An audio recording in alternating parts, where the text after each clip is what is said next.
Hoy vamos a hablar de un tema muy especial en nuestro programa y va a ser el tema central. Hoy a ustedes, y es un tema que hemos venido escuchando últimamente en los medios de comunicación y que ha generado gran empatía por parte de las personas y yo creo que no es un tema ajeno, y es el tema cómo en América Latina y si América Latina es un territorio con igualdad de género para sus mujeres.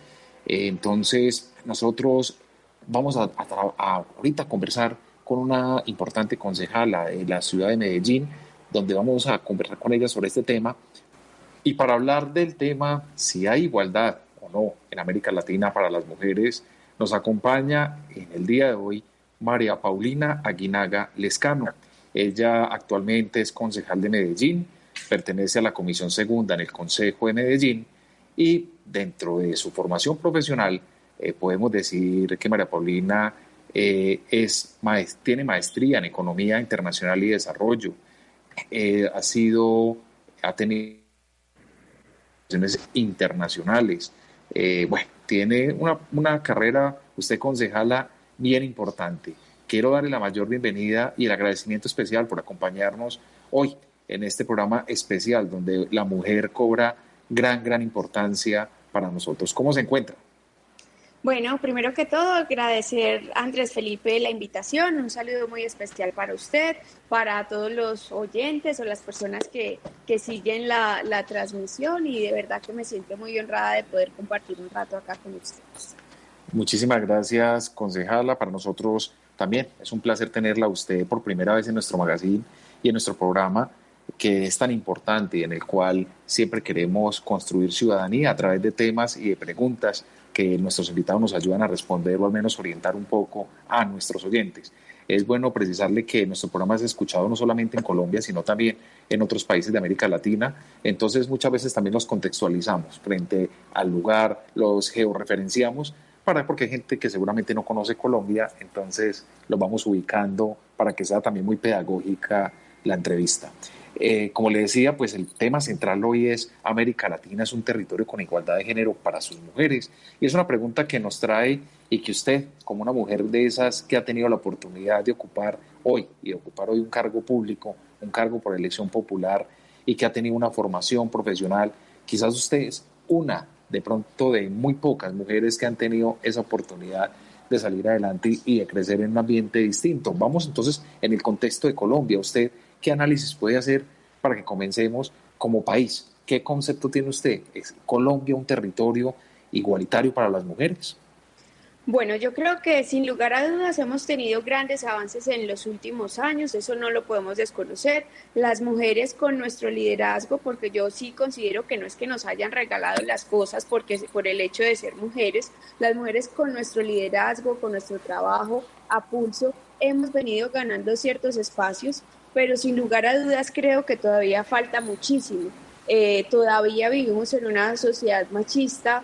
Todavía vemos grandes brechas salariales, por ejemplo, las mujeres devengan en promedio, si mi memoria no me falla, está entre un 17 y un 21% menos que los hombres, y eso también nos afecta. Las mujeres en edad reproductiva tardan también muchísimo más en encontrar un empleo, porque también hay una, digamos, una cierta discriminación porque muchas veces las empresas en general los empleadores no les gusta asumir la carga prestacional que implica un embarazo.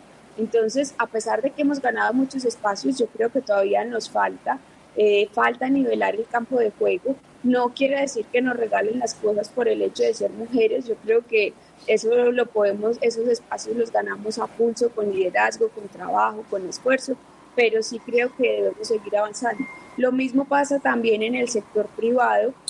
Cuando uno mira, por ejemplo, las estadísticas de las 100 empresas más grandes del país, cuántas de estas están dirigidas por mujeres, pues la verdad es que uno se sorprende porque son muy pocas las grandes empresas del país que están dirigidas por mujeres. Es menos de, si mi memoria no me falla, ni siquiera alcanzamos a un 10%. En las corporaciones y en los temas políticos y públicos, a pesar de que hemos tenido avances, casi que en muchos casos sigue siendo, es gracias a la ley de cuotas o a la ley de género, que exige que al menos el 30% de candidatos que inscriben los partidos sean mujeres. Sin embargo, esto no garantiza que efectivamente las mujeres queden electas y que haya una representación por lo menos del 30%. Yo creo que el Consejo de Medellín, por ejemplo, ha venido, digamos, avanzando en eso y ahí hemos venido ganando unos espacios. El periodo anterior era la primera vez que había 5 mujeres en la corporación de 21 miembros. En este periodo se mantuvieron esas 5 curules para mujeres, pero sin lugar a dudas sería importante que no fuéramos solamente 5, sino que cada vez fueran más mujeres las que participaran. Concejal, ¿usted coincide con una información que el PNUD maneja para América Latina y el Caribe? Y es que ellos dicen que a pesar de los avances que las mujeres en América Latina y el Caribe pues han tenido, aún continúan sufriendo discriminación, sobre todo en el acceso al trabajo, a activos económicos, a la participación en empresas privadas, en la toma de decisiones en lo público y sobre todo para participar en particular las comunidades y zonas pobres rurales. Y hay un dato que me llama mucho la atención porque voy a entrar en una pregunta que sé que a usted le interesa mucho y que usted fue su tesis de grado, es el tema de la pobreza.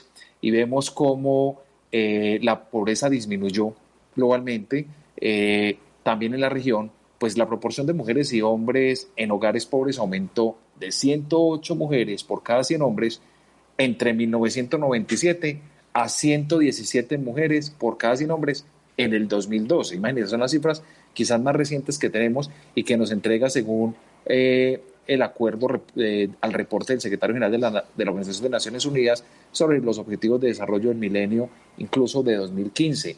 A mí me gustaría que usted nos contextualizara un poco, porque como lo manifesté ahorita, pues sé que usted en su trabajo de maestría hizo y se basó en la implementación de un modelo de reducción de pobreza en comunas de Medellín para mejorar las condiciones de vida de personas de bajos ingresos. Especialmente hablemos de las mujeres, hablemos de cómo la mujer entonces en América Latina hoy se expone a estos temas de pobreza, de miseria, y cuáles serían esa implementación o ese modelo del cual usted hablaba en su tesis. Bueno, yo creo que son varias cosas y de hecho creo también que hay ciertos factores, por llamarlos de alguna manera, culturales que también inciden. Yo lo dije desde el principio, las mujeres en edad reproductiva gastan muchísimo más tiempo para encontrar un empleo y es efectivamente porque la carga prestacional queda en cabeza del empleador y eso hace que haya una discriminación.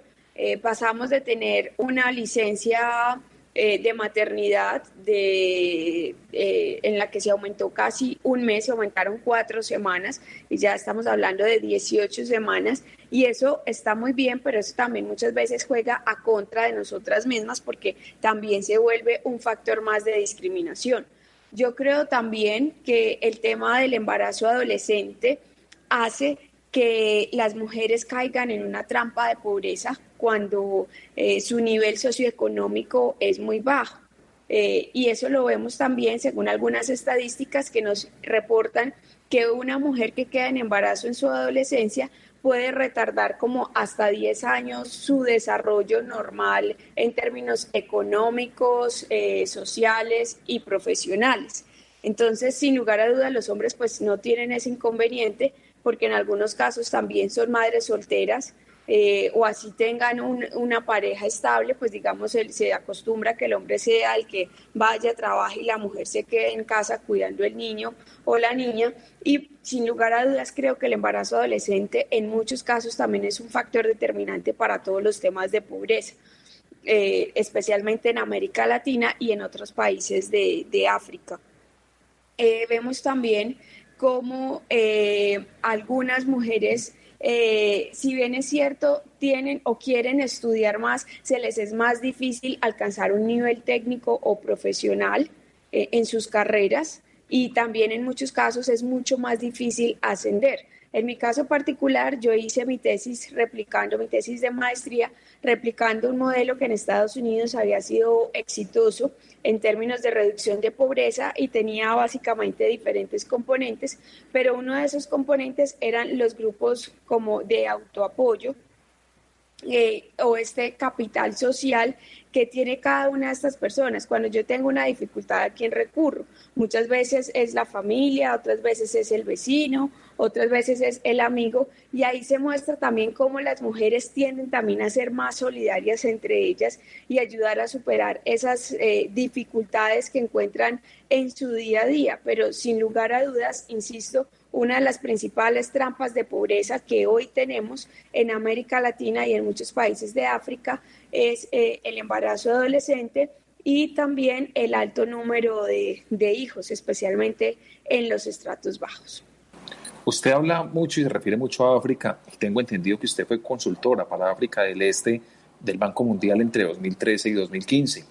Quizás todo ese conocimiento, ese bagaje informativo que hoy tiene, pues nos puede llevar a hacer un análisis de cómo se encuentran los dos continentes que siempre han sido el foco de atención, y yo no dejaría por fuera Asia, frente a cómo está la mujer en el contexto de la mujer a nivel global. Hoy específicamente queremos hablar de América Latina, pero no dejemos a un lado hablar un poquitico de por continentes, cuál es el continente que hoy se ve más afectado en el temas de igualdad y de equidad de género. Pues yo me atrevería a asegurar que podría ser África.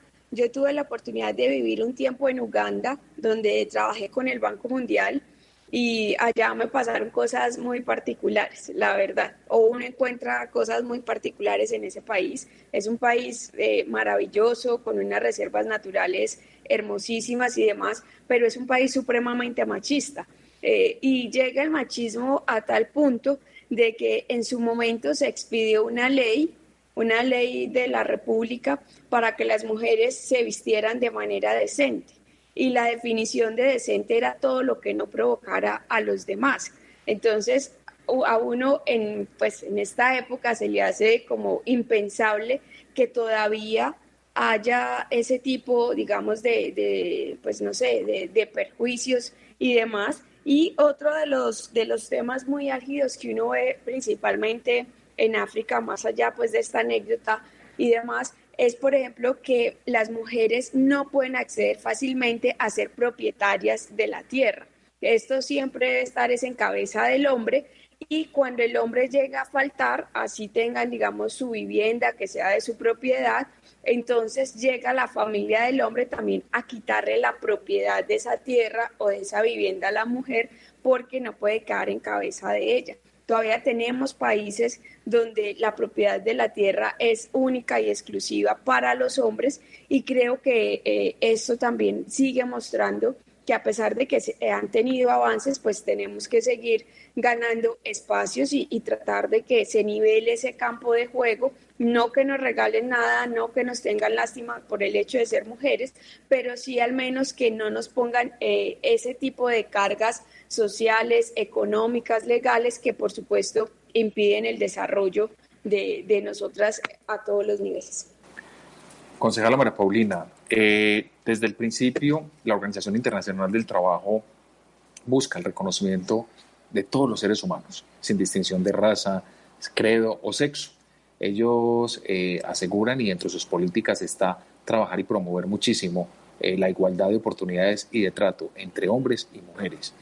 Hoy vemos una discriminación basada en género que atenta contra los principios y derechos fundamentales del trabajo, los derechos humanos, la justicia social.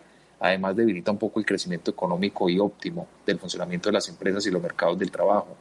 América Latina, ¿cómo afronta esos grandes desafíos? ¿Cómo usted, en un territorio como Medellín, en una ciudad como Medellín, que podría ser una ciudad de pronto no tan afectada por la desigualdad, o usted que conoce más de la materia que yo, me dirá si estamos en el semáforo, estamos en rojo, o si Medellín está en amarillo o está en verde, frente al tema de las brechas en cifras? Cuéntenos un poco, ya hablamos un poquitico del contexto mundial, hablamos un poco de Colombia, hablemos ahora de Medellín.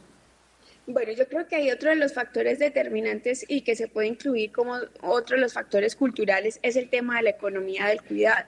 muchas mujeres dedican gran parte de su tiempo al trabajo en el hogar y es un trabajo que en muchos de los casos no es remunerado y que eso, digamos, también afecta y ayuda a que cada vez sean mayores las brechas, porque también, según las estadísticas del DANE, las mujeres tienden a trabajar en promedio, si mi memoria no me falla, 4 o 5 horas más diarias que los hombres, y es justamente también porque dentro de su trabajo como tal muchas veces no se incluyen las labores domésticas que en muchos hogares infortunadamente todavía están en cabeza exclusiva de la mujer y no se comparten necesariamente todas las tareas. Yo creo que si bien es cierto, Medellín es una ciudad que ha venido avanzando, todavía vemos unas brechas salariales importantes.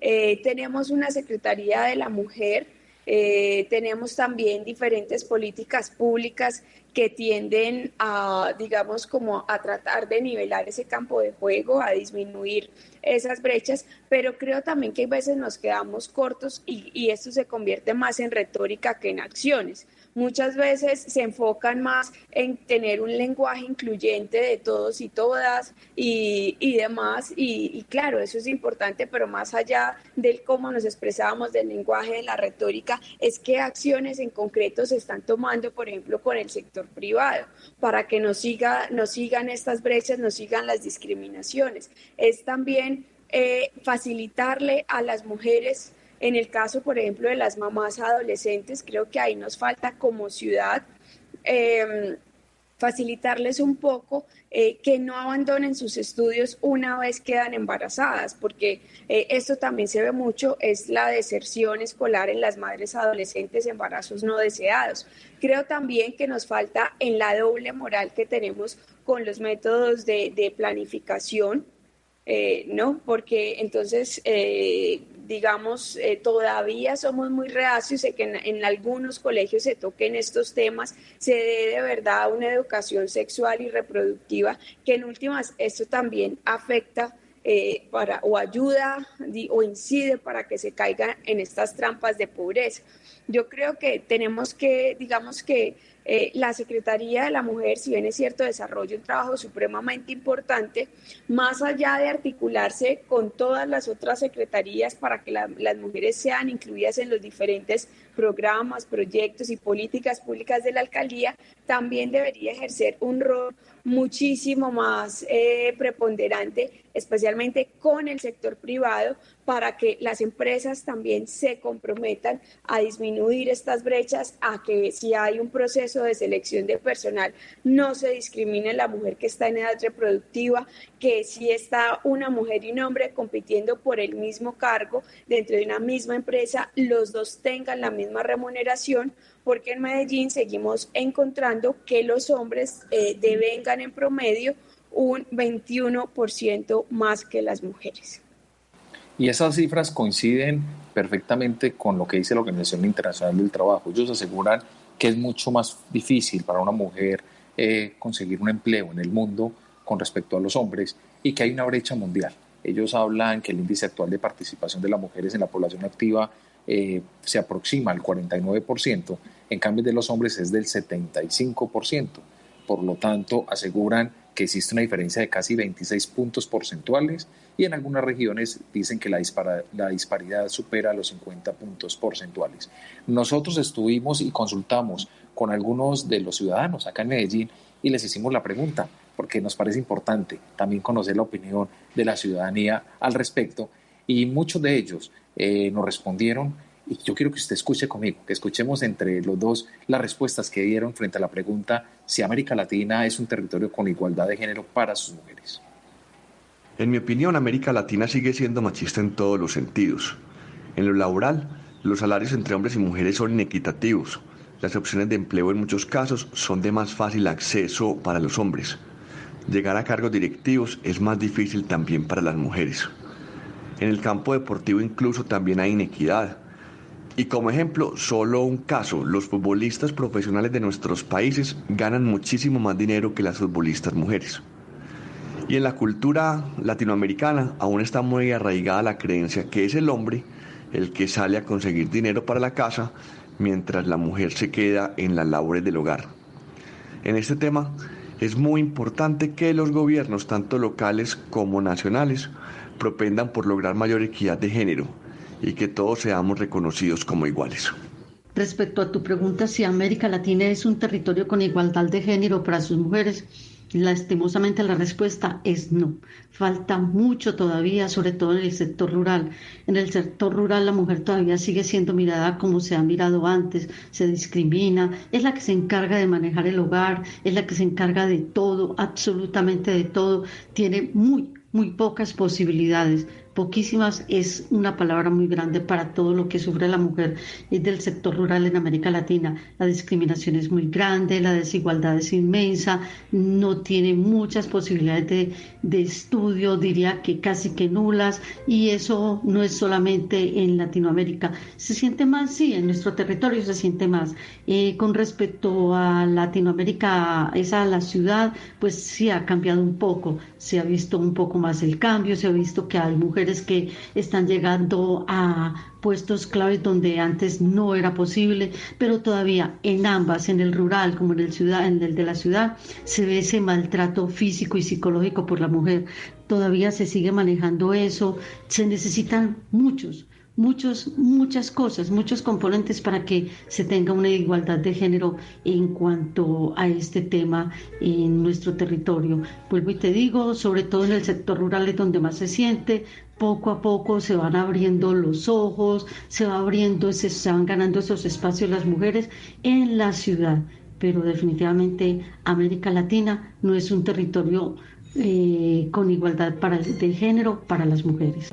Con respecto a la pregunta si América Latina es un territorio con igualdad de género para sus mujeres, considero que en América Latina nos hemos caracterizado por ser uno de los territorios del mundo con mayores niveles de desigualdad de género.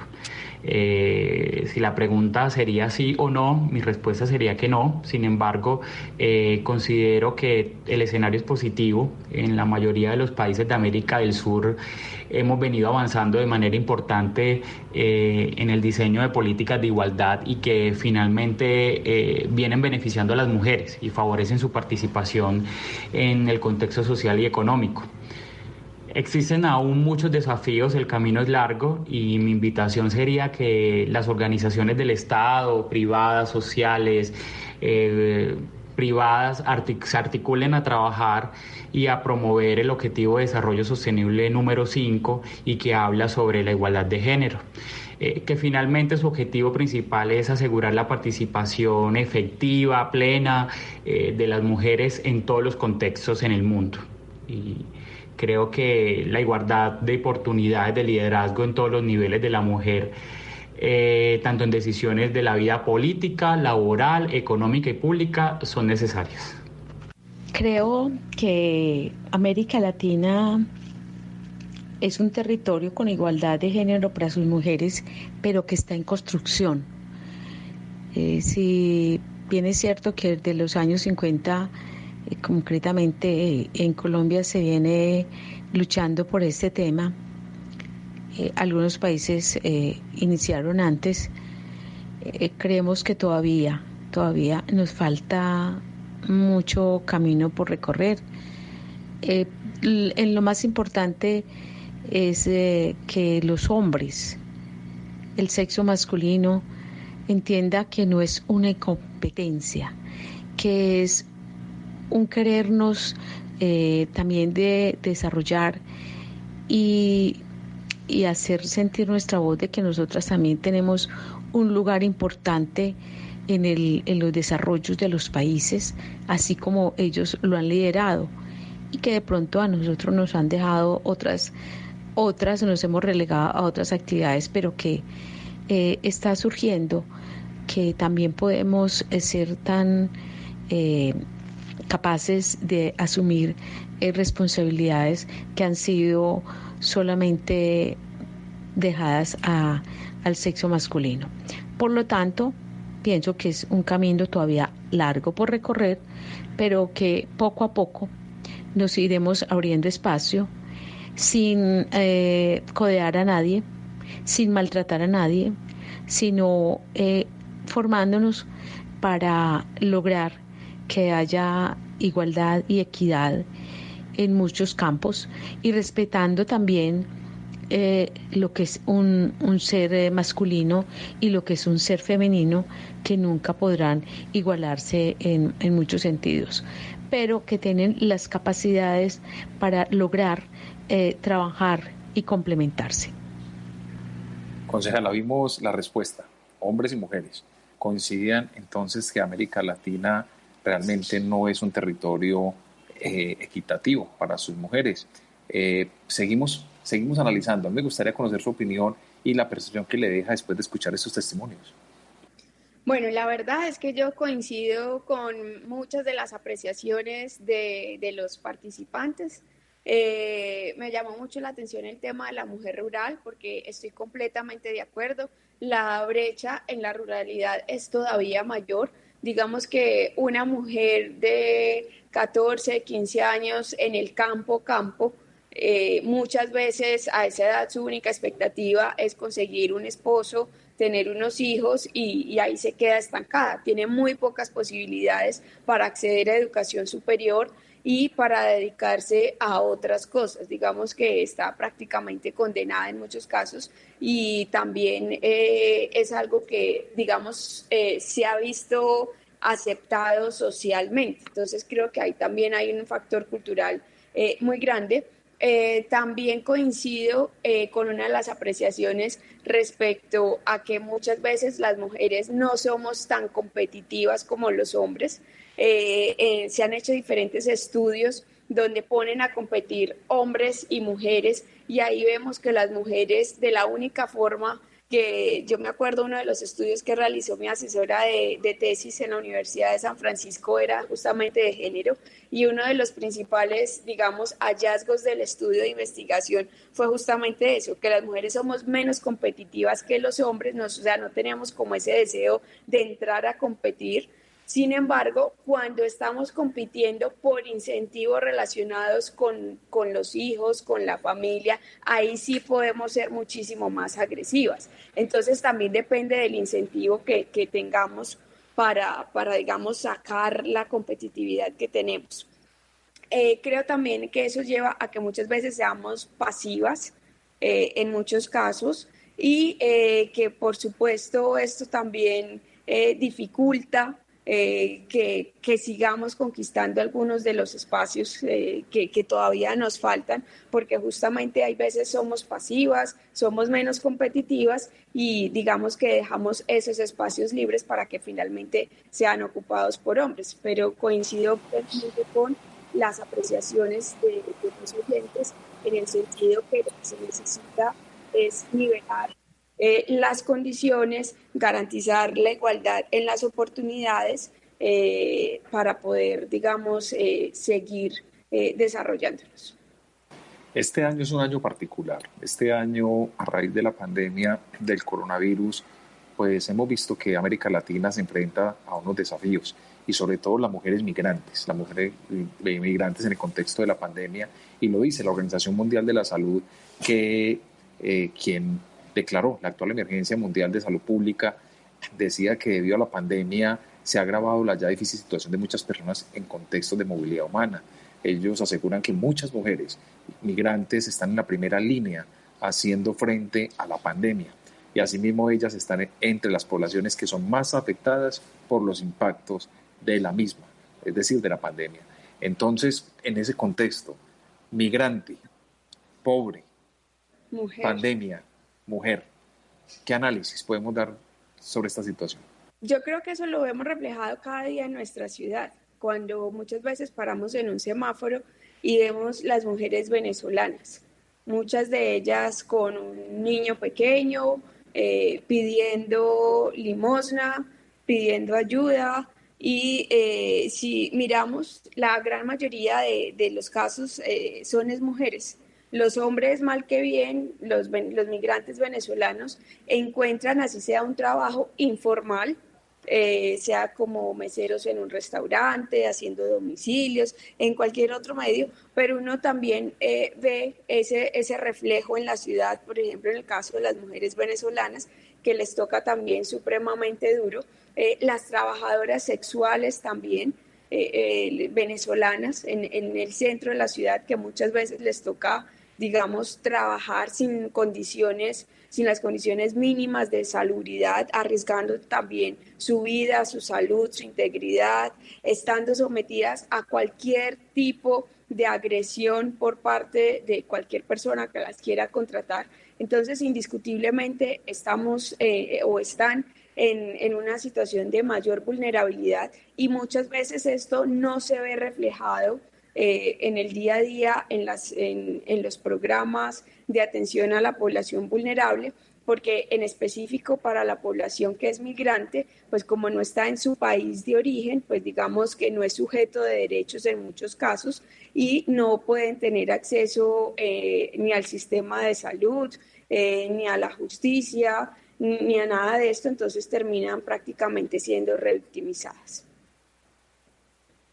Seguimos viendo entonces el papel de la mujer, un papel sobre todo, por ejemplo, en Antioquia. En Antioquia siempre hablamos de las matronas, son aquellas mujeres que en el histórico de nuestra región pues siempre han estado al frente de sus hogares.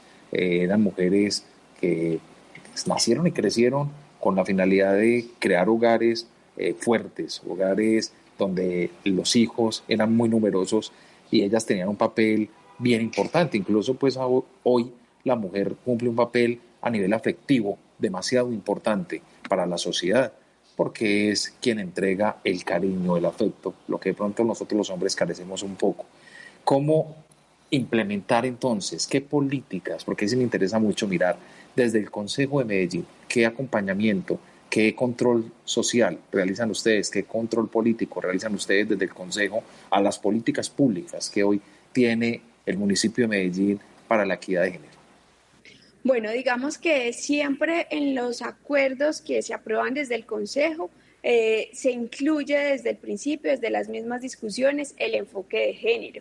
Es garantizar que las mujeres tengan una participación activa en la construcción, en la discusión de los diferentes acuerdos. Cuando estamos hablando, por ejemplo, del tema de las becas para educación superior, también garantizar que un porcentaje importante de esas becas se vayan para las mujeres.